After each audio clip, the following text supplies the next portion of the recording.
अगर रोहतक के लोगों को इतराज नहीं, किसी बात का वो नहीं, तो रोहतक अगर इतराज होता तो वो बीबी बत्रा वहां से एमएलए क्यों बनते कांग्रेस के दोबारा? माना कि हरियाणा में कांग्रेस की सरकार नहीं आई, सीटें कम आई, लेकिन रोहतक से तो सीट जीती। उस टाइम मौजूदा सरकार किसकी थी? किसने उन्होंने वो क्यों नहीं वो देखा कि नहीं शायद झूठ पंजाबी को टिकट दी? हाँ जी, पंजाबी को दिया है, जो उन्होंने पंजाबी को दिया है, पर बने तो बीबी बत्रा है ना, बीबी बत्रा वहां से बने थे। बीबी बत्रा। अगर जो वो लिख रहे हैं अखबार में भी रोहतक में इन्होंने किया, उनकी सरकार थी, उनका सारा कुछ था, वो उन्होंने ये गलत अखबारों में गलत बयान दिए हैं। और क्योंकि मनोहर लाल खट्टर जी को जो उस टाइम की स्थिति थी वो उनसे बेकाबू थी, उनसे संभालेगी, उन्होंने दूसरों के ऊपर इस तरह का थोपना चाहा। इन्होंने जो भड़काऊ छापा, इसके अंदर भड़काऊ छापा, एक बार फिर जातीय माहौल खराब करने का प्रयास किया, क्या कोई कंप्लेंट करी है अभी तक आपने? देखिए हमने ना कल अपने उनसे बात की है, अपने एडवोकेट और उनके सालों से हमने राय ली है, साथियों से भी बात की है, जो इस तरह का भड़काऊ और ये छापा है, हम इसके खिलाफ कार्रवाई जरूर करेंगे। प्रेस एक्ट का उल्लंघन है ये, इस तरह से पंपलेट को छापना, पेपर साइज से। चुनाव आयोग कहता है कि कोई भी विज्ञापन देना है उनसे बिना अप्रूवल के नहीं छप सकता। हमारे पास भी इसके लिए फोन आए, तो आपको लगता है चुनाव आयोग से परमिशन दी गई है सब बातों की? अब देखो सरकार उनकी थी, उन्होंने क्या किया लगाते, ये सारा खुलेगा, गेट खुलेगा जब हम इसकी कंप्लेंट उनको मतलब करेंगे। हम ये सबकी राय, सबके लगातार फोन आ रहे हैं, ये गलत इस तरह का प्रचार जो ये पार्टी कर रही है, ये बिल्कुल वहाँ गलत है। ये जाति के नाम पर, धर्म के नाम पर ये एक डब्बा है। कल करनाल में भी आए थे मनोहर लाल खट्टर, केंद्रीय मंत्री, पंजाबी सम्मेलन में उन्होंने वो बयान दोहराया कि खट्टर पट्टर कहते हैं मुझे कांग्रेसी नेता, और उनको जवाब नोट जो है हम वोट से देंगे। देखिए एक जब वो क्या क्या बोलते हैं, वो हमारे राहुल गांधी जी के लिए क्या क्या बातें प्रयोग करते हैं, और बोलते समय गंदे जो भाषण दिया है, कई बारी कुछ बात ऐसे हुए, लेकिन वो किसी पर्सनल जाति के नाम पे से नहीं थी, एक पर्सनल एक उनके ऊपर थी ये टिप्पणी, ये उन्होंने गलत मतलब इस तरह का बयान उठाया गया है, ये जबकि ऐसा कुछ नहीं है। खुराना जी अभी 2 दिन बचे हैं पोलिंग में, जो विभाजन की लकीर खींची जा रही है भाजपा के द्वारा, उसको आप किस तरह जवाब दें, किस तरह, कितने पंजाबी आपके साथ हैं? सारे पंजाबी, हम देखो पीछे देखो, आप सारे पंजाबी बैठे हैं। सम्मेलन इनका कामयाब हुआ, क्या रहा सम्मेलन? आप सम्मेलन में थे? कोई आप बता दीजिए, सारे क्या पंजाबी थे क्या? वहाँ हर चीज सम्मेलन हुआ है, दूसरे सारे थे, भीड़ काफी थी। सम्मेलन हुआ है, उसको लेकर क्या कहना? जो भारतीय जनता पार्टी का सम्मेलन हुआ है, कार्यकर्ता बनना वो उनके पदाधिकारी, शहर का कोई भी ऐसा पंजाबी नहीं था, उनके परिवार के लोग थे, और उन्होंने 100-200 आदमियों का उन्होंने किया होता है, और वो जातिवाद को भड़का रहे हैं। जो कांग्रेस पार्टी है 36 बिरादरी की पार्टी है, और 36 बिरादरी को साथ लेकर चलती है। कांग्रेस पार्टी के साथ 36 बिरादरी के लोग हैं, सभी जितने भी वर्ग हैं सब इनके साथ है। सिर्फ वो इन्होंने एक पंजाबी का नारा लेकर इनको बांटने का काम कर रही है। उनका डिनर पार्टी के साथ, हाँ, उनको बाकी ऐसा है, उन्होंने सिर्फ पंजाबियों की, उनको सिर्फ पंजाबी का वोट चाहिए। और करनाल के अंदर 36 बिरादरी है, उन्होंने किसी का और का ना सम्मेलन किया, ना ही किसी का डिनर किया, ना ही किसी का और का मान सम्मान किया। मेरा एक प्रश्न रिजेक्टेड मुख्यमंत्री से है कि उनको 2 दिन पहले पंजाबी क्यों दिखाई देती है, उनको 2 दिन पहले जो है पंजाबी क्यों? आर्य जी अभी 2 दिन बचे हैं पोलिंग में, क्या इन चीजों के लिए टाइम निकल पाएगा? चुनाव आप चुनाव पे ध्यान देंगे, आपके सामने है, इसलिए वो क्या इससे इलेक्शन इफेक्ट नहीं होगा आपका? आपके सामने है, इसलिए वो ये प्रोपोगंडा जो है वो अपना रहे हैं। हमारी बहन सुमिता सिंह ने अपनी बिटिया नागपुर परिवार में दी हुई है, इससे बड़ी पंजाबी और हमारे करनाल जिले में कोई नहीं हो सकती। मुख्यमंत्री ने अपने से खट्टर हटा दिया।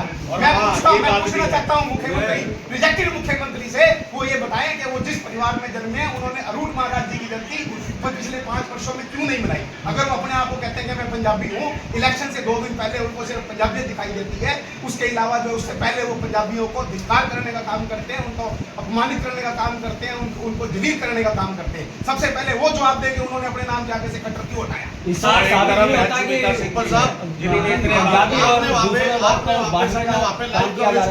आप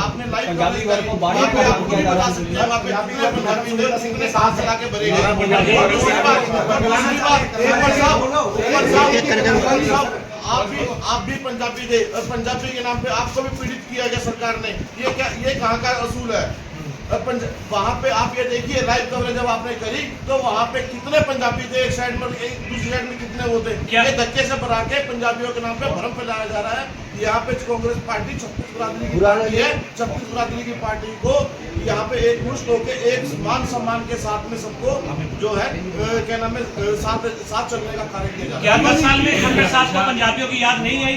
10 साल में किसी गरीब परिवार पंजाबी परिवार की लड़की की शादी कराई गई? किसी पंजाबी के लिए कोई काम किया गया? आज 10 साल पहले जो चेहरे उसी बिरादरी में थे, कल के प्रोग्राम में सेम वही हैं। क्या उन चेहरों के लिए किया?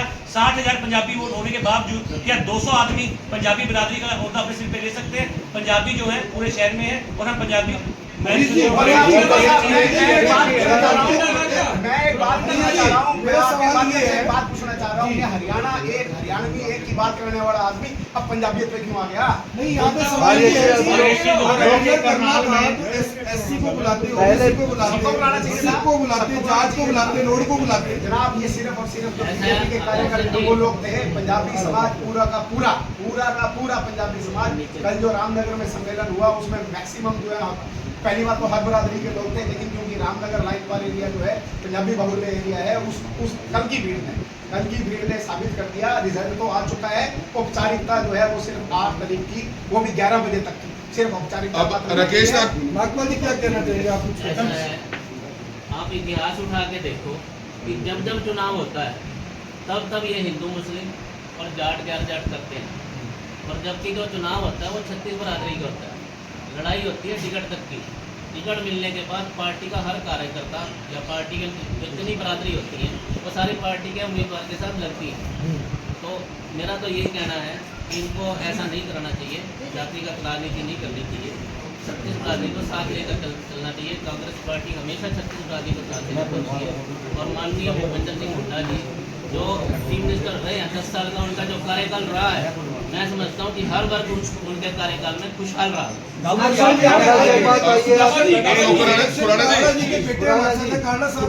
फादर साहब को ट्रीटमेंट नहीं मिला था आपके परिवार में, तब ये आरोप लगाया था कि पीजीआई तक नहीं मिली। क्या तब आपने खट्टर साहब से बात की थी? थोड़ा तेज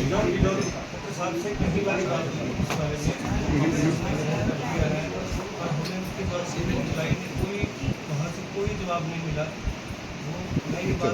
भाई आगे कर दे माइक, आगे कर दे, पीछे कर रहा है। तो आपकी मदद की थी बाबा जी आप पंजाबी युवा, बाबा जी आप क्या कहना चाहेंगे इस बारे में? क्या लगता है आपको, क्या ये क्या हुआ रहा? देखिए ये खट्टर साहब की ना अपना अपने आप को पहले भी बोला था दही पंजाबी, सबसे बड़ा पंजाबी, सबसे बड़ा पंजाबी दही, सबसे बड़े पंजाबी कहाँ है? हमने तो कम 10 साल उनको पंजाबी के नाते करनाल की जनता ने 2 बार मुख्यमंत्री का ओहदा भी दिया, करनाल से विधायक जो है, तो पंजाबी तुमने दिखी नहीं।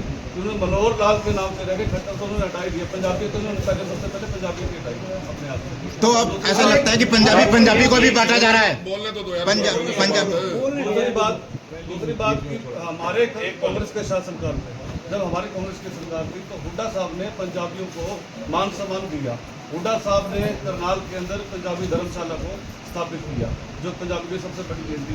तो एक सीएम होने के नाते तो खट्टर साहब ने पंजाबियों के लिए करनाल की जनता को क्या दिया? सबसे पहली बात वो बनी नहीं अभी तक धर्मशाला, वो भी अभी अधूरी है, वो भी धर्मशाला भी अधूरी है। और दूसरी बात मेडिकल कॉलेज वो भी पंजाबी के नाम से दिया गया। और दूसरी बात शील बदला लिगड़ा चौका साहब की स्थापना वो भी हुड्डा साहब की। एक ये हमारे 2 भाई हैं, हमारे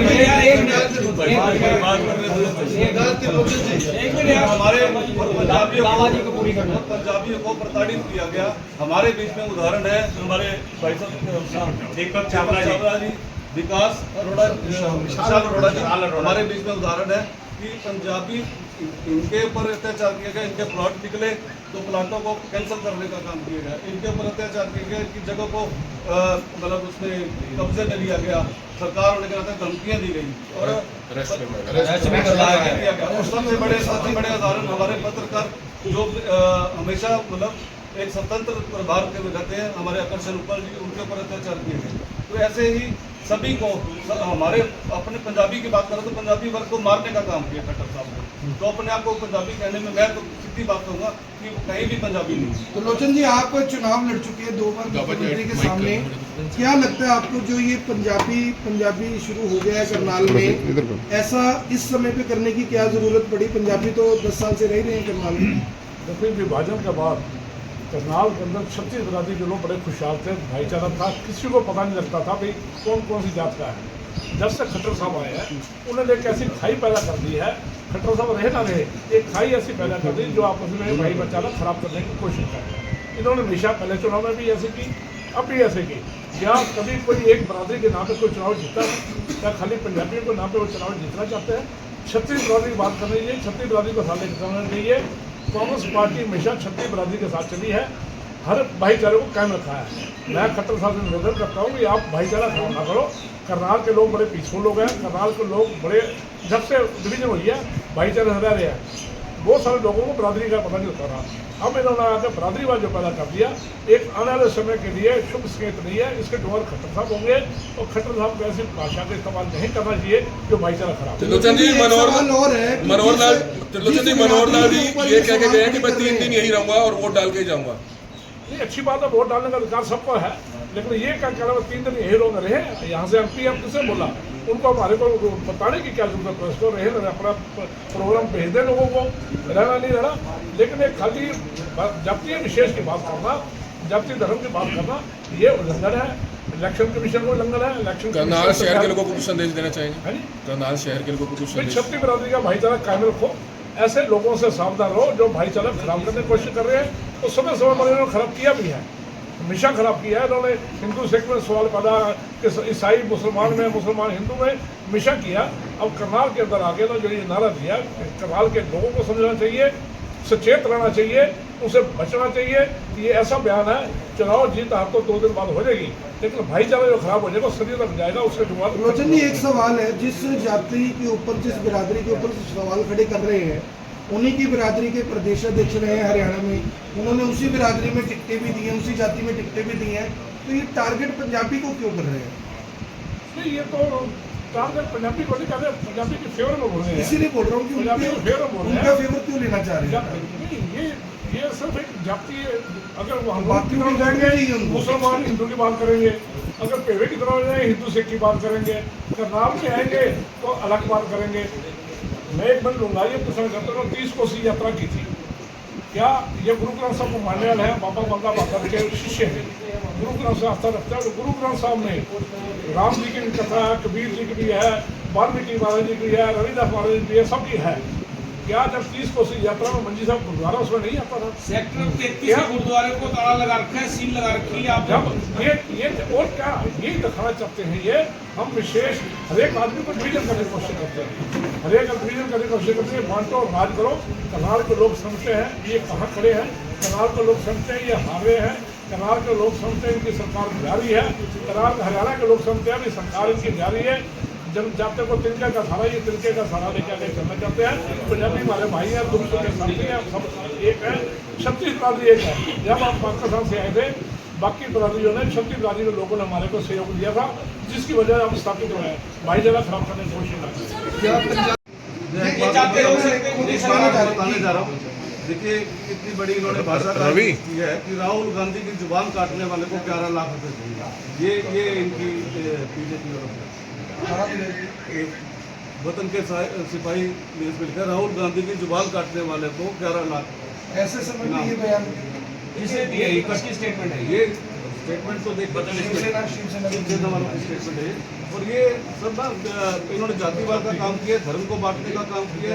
इन्होंने किसी भी समाज को, मतलब किसी भी समाज को एकत्रित होने का काम नहीं किया। हमेशा हर जाति को, हर समाज को अलग होने का काम किया। बैठ दे एक बार। क्या कहना चाहेंगे आप? पंजाबी सम्मेलन हुआ है, आपको भी जानकारी मिली होगी। पंजाबी सम्मेलन जो किया चुनाव से 3 दिन पहले, किस तरह देखते हैं? आगे आज होना है। ये पंजाबी सम्मेलन था ही नहीं, बीजेपी कार्यकर्ता सम्मेलन था। ये कोई पंजाबी सम्मेलन नहीं था। पंजाबी सारा का सारा जो है वो आज कांग्रेस पार्टी के साथ है, बहन सुनीता सिंह के साथ है। ये लोगों को भड़काने की कोशिश है, इस चीज़ को आप लोग समझें, पर करनाल की जनता भी समझे। वो जितने भी थे वो बीजेपी के पदाधिकारी थे, उनमें कोई भी जो है न्यूट्रल पंजाबी नहीं था। न्यूट्रल पंजाबी जो है वो कांग्रेस को सपोर्ट कर रहा है।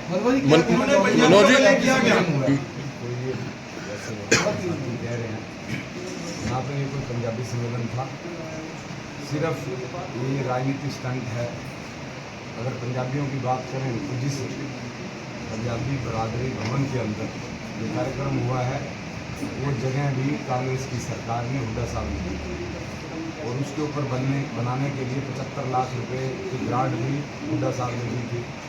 खट्टर साहब ने तो उनको ग्रांट भी नहीं दी। जब ये हमारे पंजाबी भाई सारे इकट्ठे होकर गए थे चंडीगढ़, उनको एक कार्यक्रम हुआ था पीछे, आमंत्रण देने के लिए वहाँ गए थे।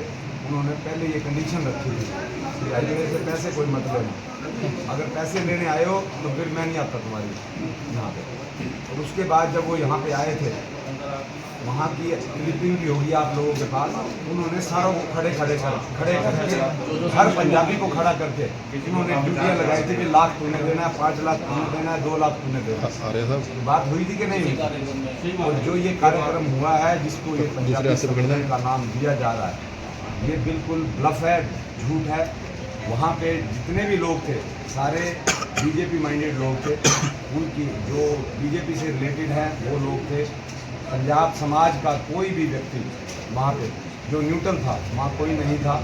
अब तो देखो, अब सम्मेलन तो पीछे पंजाबी सम्मेलन मेयर चुनाव में भी हुआ था, मेयर चुनाव में भी हुआ था और खट्टर जी ने नारा भी लगाया था कि मैं सबसे बड़ा पंजाबी हूँ। उनकी जो सोच है वो समाज को बांटने की सोच है, भाईचारे को ख़त्म करने की सोच है। इन्होंने हमेशा जात पात पे चुनाव लड़ा है, धर्म के नाम पे चुनाव लड़ा है। और आज जब ये सरकार इनकी जा रही है, ये बीजेपी की जो कैंडिडेट हैं वो सारे हारने जा रहे हैं। अब ये नए स्टंट ये अखबारों में भी छपवा रहे हैं, इस तरह के वर्गल बयान दे रहे हैं जिसका कोई आधार नहीं है, टोटली निराधार बात है। बटवा जी, मेरे को एक बात बताइए, करनाल में राजपूत समाज भी है, ओबीसी भी है, एससी भी है, बीसी भी है, जाट भी है, रोड भी है, ब्राह्मण भी है, सभी हैं। सम्मेलन सिर्फ पंजाबियों को अंत होगा, बाकी भी तो खाना खाते हैं, उनको भी बुलाया जा सकता है। बिल्कुल, इसमें कोई दो राय नहीं है। मैं तो आपको बता ही रहा हूँ, ये इनकी राजनीतिक सोच है सिर्फ कि भाई वोट सिर्फ पंजाबियों को चाहिए बीजेपी। मैं वही कह रहा हूँ, देखिए कांग्रेस जो राजनीति करती है वो 36 बिरादरी की राजनीति करती है, उनको तो 36 बिरादरी को वोट चाहिए। अब इनको बीजेपी वालों को एक समाज के वोट चाहिए और वो भी समाज उनके साथ नहीं है, क्योंकि इन्होंने पिछले 10 साल के अंदर जिस तरह से हर आम जन का शोषण किया है, तो यार अब बदलाव चाहते हैं लोग। अब ये इधर की बेकार की बातें करके सिर्फ ध्यान भटकाने का काम कर रहे हैं और कुछ नहीं आएंगे पल्ले। और आप देख लेना 8 तारीख को जब रिजल्ट आएंगे तो अपने आप को पता लग जाएगा कि भाई सिर्फ एक समाज के बलबूते पे ये मतलब इस तरीके की बातें करके उनको गुमराह करके करना चाहते हैं। लेकिन मैं ये निश्चित तौर पे आपके सामने बड़े जिम्मेवारी से ये कह रहा हूँ कि हमारा समाज बिल्कुल भी बटने वाला नहीं है। उन्होंने जो आज मन में ठान लिया है कि हम लोग कांग्रेस की सरकार लाना चाहते हैं, कांग्रेस के कैंडिडेट को जिताना चाहते हैं और जिता के रहेंगे। लोगों से कोई मैसेज देना चाहेंगे?